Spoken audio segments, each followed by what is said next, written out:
Yo, it's me, Danchou. Welcome back to the Hideout, you guys, and I'm so glad you guys can make it. And I am back with the Jujutsu Kaisen chapter review, chapter 178.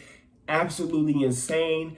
The same weekend as the Jujutsu Kaisen volumes or movie over here in North America, and for some people overseas and other places as well. If you were able to see that this weekend, I hope you guys did. I hope you guys loved it. I also had a live I did where I talked about the movie and what I loved about it, and I'll probably still do a formal review video. If you guys want a formal review video, let me know in the comment section below. But otherwise, you guys, this chapter was insane, absolutely phenomenal and amazing, and I don't even want to say nothing else. Let's go ahead and throw that intro out there so we can get into it.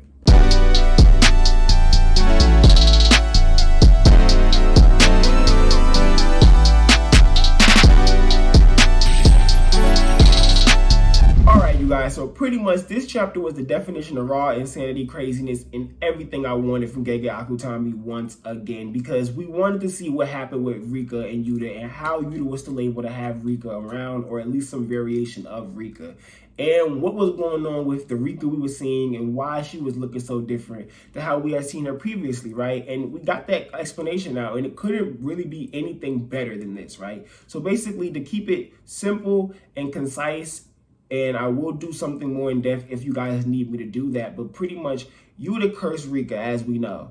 And at the end, when they pretty much released her, she didn't make him hold up his end of the bargain, even, you know what I'm saying, because he's the one that has the contract and power, you know what I'm saying, the main one in control. And the movie does a good job of explaining this further if you did see the movie. And so pretty much, Rika doesn't try to make him hold the end of the bargain, making her pass on to the other side. But what she apparently did do that Yuta had to tap into over the time period that he wasn't a sorcerer, over that 3-month time period, is use the cursed energy that Rika had left over inside the inside pretty much the ring, and with the connection with himself, using the ring as almost kind of like a binding vow kind of degree kind of deal. And that is what allows him to be able to use Rika to that full capacity. But the Rika that we had seen beforehand, who looked a little bit differently, is more so like a fragmented piece of Rika, like a piece of Rika that can do things, that can still fight, and that is still powerful. But people have to remember that it is called Rika because its image is created in that of Rika's soul. It is not Rika's soul like it was before, right? Which is why there is the 5-minute limit. Before, there was no 5-minute limit because he actually had Rika's soul. But since he no longer has Rika's soul and now has pretty much like the physical representation now of that cursed energy, now the actual cursed spirit, almost like a cursed spirit of Rika, you get what I'm saying? Not the literal, but almost like an example of, that's why he can do that. So some people were saying that the Viz translations were incorrect. I disagree. I think the Viz translations were very spot on. They did a very good job, especially when they used the part of saying that Rika is Yuta's cursed technique, because that is his cursed technique. His cursed technique is what created Rika. So there is no taking Rika away from him. Even if you kill him, how can you take a cursed technique after killing someone unless that's what you know what I'm saying, that's what your technique is.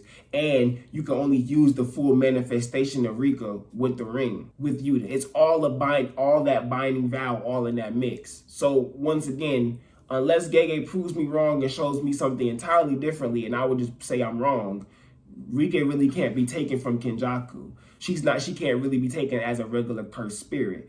And she's not being controlled as a soul, as a curse. She's literally just a curse technique created from that connection with Rika, which I find really, really cool, allowing him to be able to do the mimicry and things of that nature.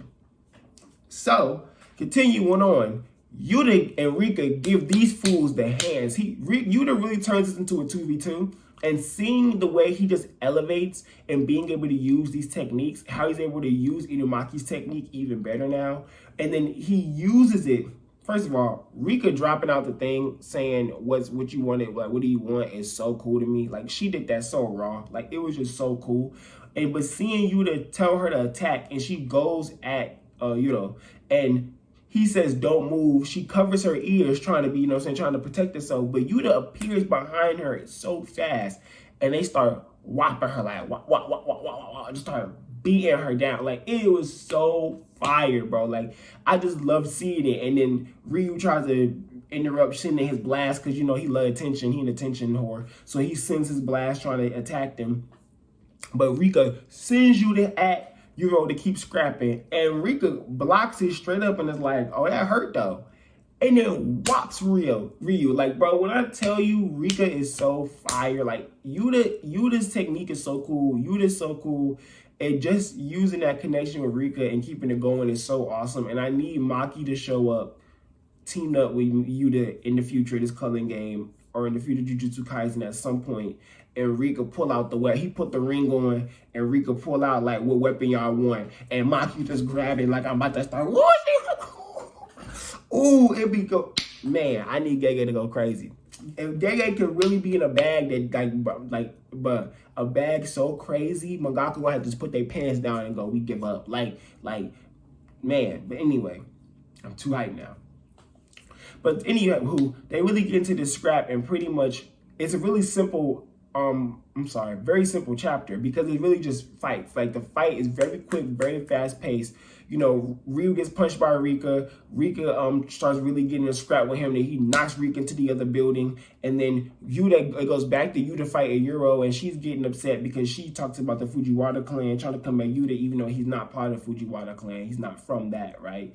And we get that dialogue talking about narration about people not from her assassin group not having names, but she was given a name only to be used as a scapegoat, which was so effed up. And I really hope we get to see more of like what all of these things connect. Maybe we see more of those people in the culling game from her era and what's going on with her. Who knows? Maybe, maybe not. We'll have to see.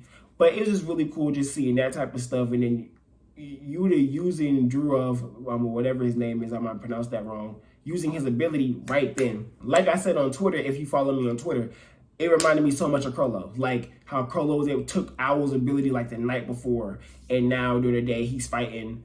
And he didn't even take it to fight with. He took it to use it to steal stuff with. But now he's using it to fight Zeno and Silver Zodic. And Yuta reminded me that moment so much, like he just stole durability, and now he's using the ability thing like a domain to be able to do damage on her, and she can't control that trajectory because he's using the mini domain of those weapons to be able to do damage on her.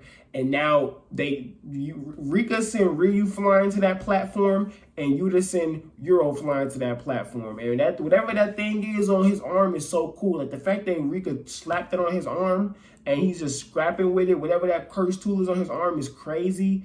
And it's ridiculous because we know like Megumi has like the shadow thing where he stores stuff, but Yuta has a whole other type of bag. Like Rika's just storing his stuff.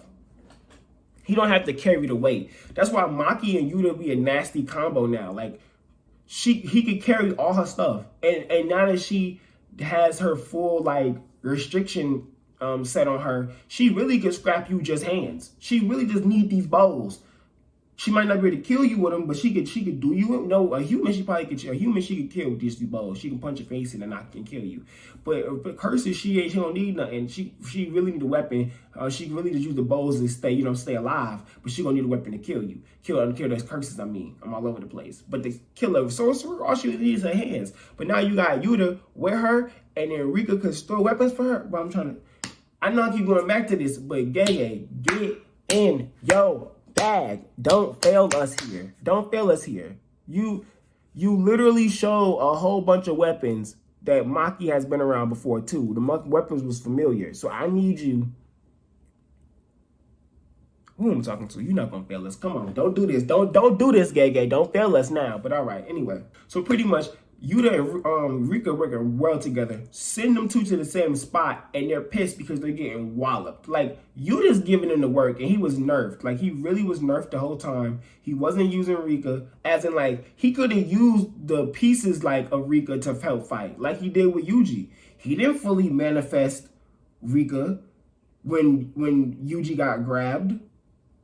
That's the thing, too. Gege's showing us his last resort, be like as more so like I feel like a plot piece, like showing like what he can do, just to give it to us like almost as a fan service moment. I feel like Yuta couldn't handle both of them without doing this. The reason why he even was doing this is because he was protecting civilians. So he was expending a lot of his energy doing the most. He was doing the most. You kind of get what I'm saying? He was trying to be precise and hurry up and catch the bodies, but At the same time, he had to keep the fighting somewhere where it wouldn't cause heavy damage to the civilians, and he had to see what these people can do. But imagine it was a Yuta that didn't care about what's going on and attacking, and then he got Rika with him just moving around. Just a piece of Rika, not the full manifestation. We seen the piece break down the whole bridge to destroy all this stuff, and that made Yuru and them look like that Shikigami's powerful. We seen the piece grab Yuta, and Yuta be like, I'm gonna grab Yuji, I'm sorry, and Yuji be like, what the heck is this? Like, it freak him out. Not saying it freak out Sukuna, but you get what I'm saying. Yuji seen like Mojito and stuff like that, and he still was freaked out when just that Rika grabbed him. You get the levels to what I'm saying?